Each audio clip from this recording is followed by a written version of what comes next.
Kali ini kita akan belajar tentang uji daya pembeda. Maksudnya di sini daya pembeda adalah untuk mengetahui siswa yang berkemampuan tingkat tinggi dan siswa yang berkemampuan tingkat rendah. Untuk uji lebih jelasnya kalian bisa lihat di video selanjutnya. Matematika dibikin asik aja. Jangan lupa untuk like and subscribe dan jangan lupa untuk nyalakan loncengnya.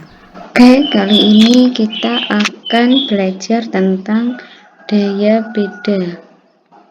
Daya beda di sini maksudnya kita akan mencari atau membedakan mana siswa yang berkemampuan tinggi atau siswa yang berkemampuan rendah. Jadi kita akan membedakan dengan rumus uji daya beda ini.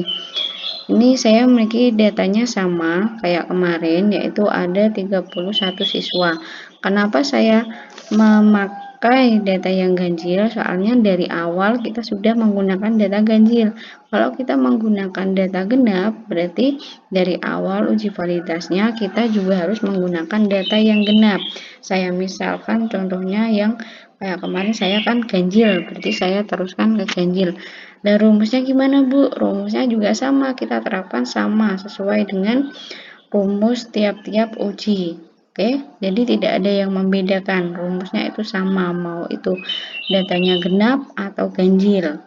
Oke, sekarang yang pertama kita akan mencari jumlahnya terlebih dahulu, yaitu dengan rumusnya sama dengan sum kurung buka dari kolom soal yang pertama, yaitu di C3 sampai dengan di C33.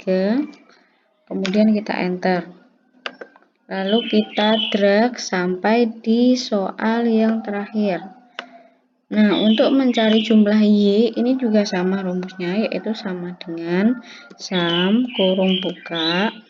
Ini kita scrollnya dari kolom soal nomor 1 tapi mendatar ya, kalau tadi kan vertikal sampai di V3 atau soal yang terakhir. Kemudian kita enter, lalu kita drag sampai dengan soal yang terakhir. Oke, sudah. Kalau sudah diketahui jumlahnya seperti ini, kita bagi menjadi dua kelompok, kelompok atas dan kelompok bawah. Berhubung ini siswanya ada 31, jadi saya bagi menjadi 16 dan 15. Jadi untuk kolom yang pertama ini 1 sampai 16 saya kelompokkan di kelompok atas supaya nanti dalam mencari daya bedanya lebih mudah. Kemudian untuk siswa nomor 17 sampai dengan siswa nomor 31 kita kelompokkan di kelompok bawah. Setelah sudah dikelompokkan, kita mencari BA. BA di sini adalah batas atas.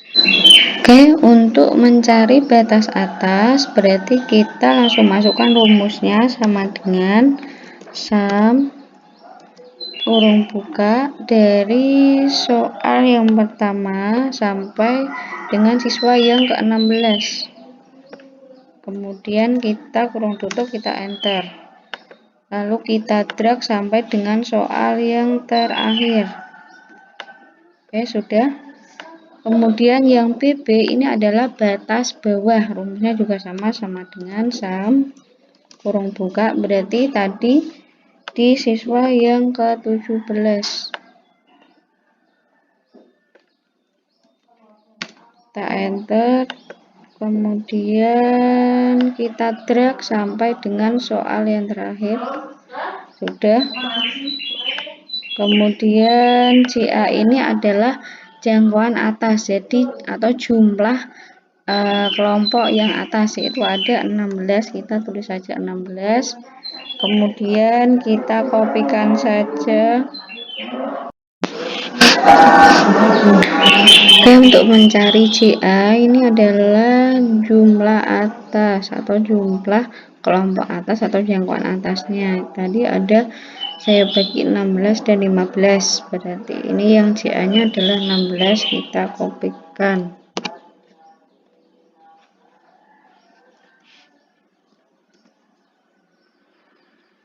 kita kopikan.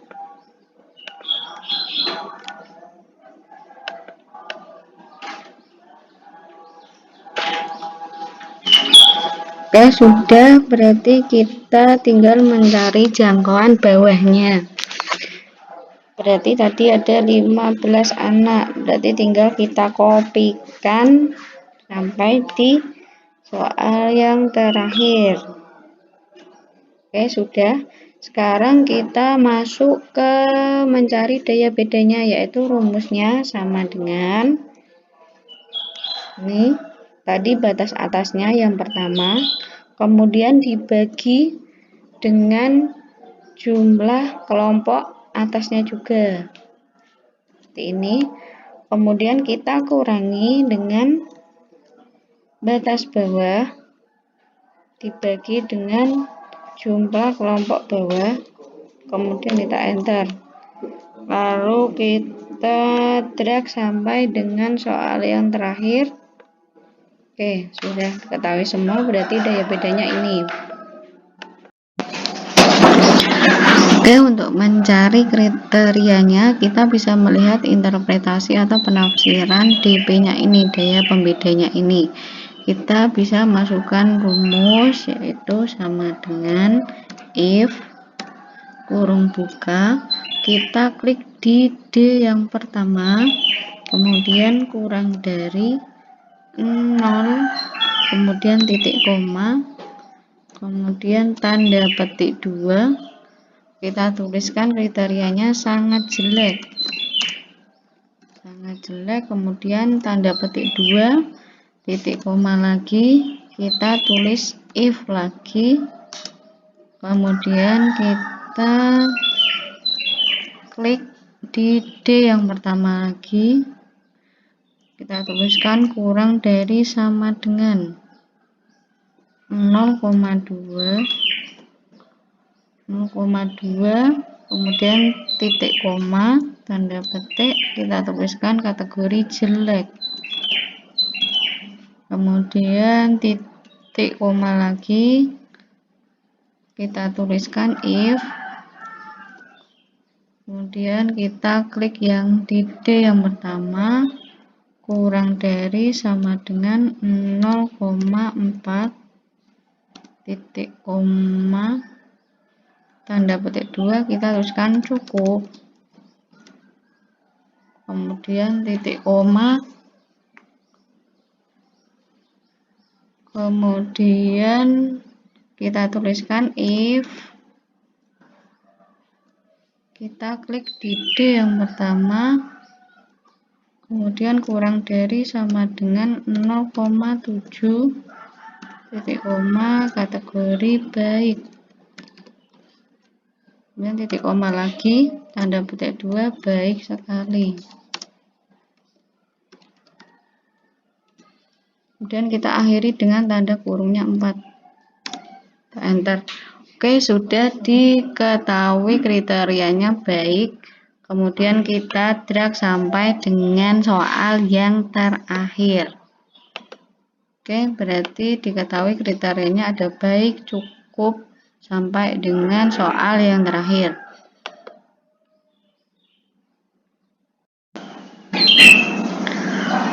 Oke, untuk yang terakhir yaitu mencari kriteria soal di daya pembeda ini, apakah soal tersebut layak dipakai atau dibuang atau diganti. Maksudnya dibuang di sini misal ada satu soal itu disorot dari indikator soalnya, apakah itu bahasanya layak atau tidak, atau bisa diperbaiki agar soal tersebut bisa dipakai. Itu nanti bisa dikoreksi setelah dilakukan suatu penelitian di uji cobanya, apakah perlu diperbaiki untuk digunakan atau dibuang saja. Nah, untuk mengetahui kriteria soalnya layak dipakai atau tidak, kita bisa menuliskan rumus. Sebelum menuliskan rumus, kita kan tadi cuma ada satu kolom daya pembeda. Nah, untuk mencari kriteria soal ini, kita juga harus mencantumkan nilai dari validitas tersebut atau validitas sebelumnya. Itu kan kita sudah mencari mana yang valid dan mana yang tidak valid.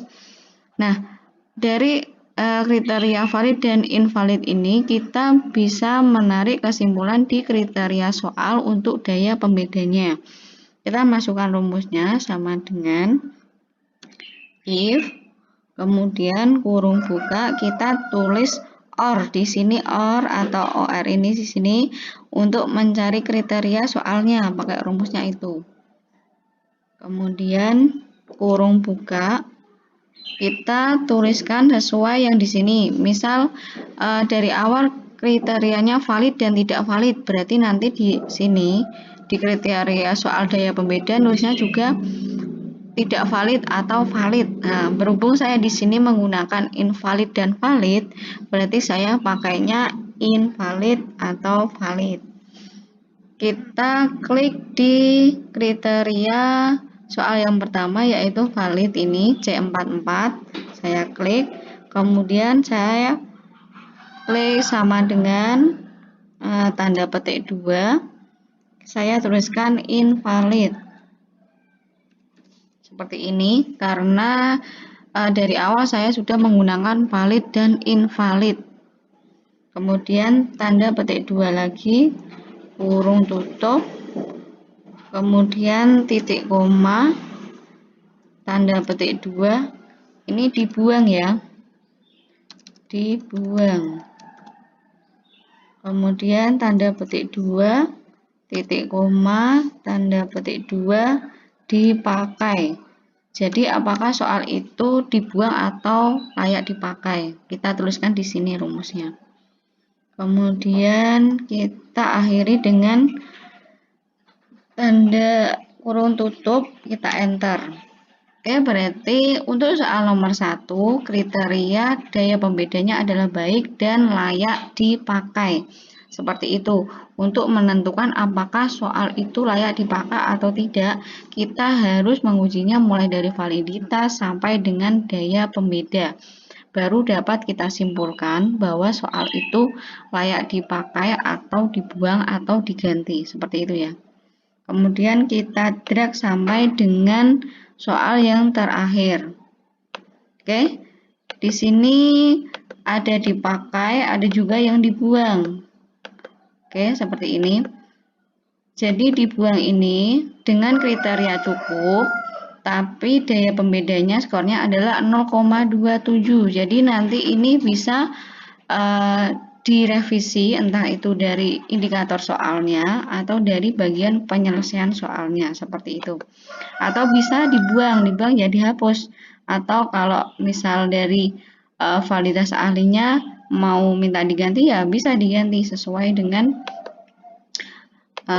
rekomendasi validitas ahlinya. Oke, seperti ini untuk uji daya pembeda khusus untuk soal pilihan ganda.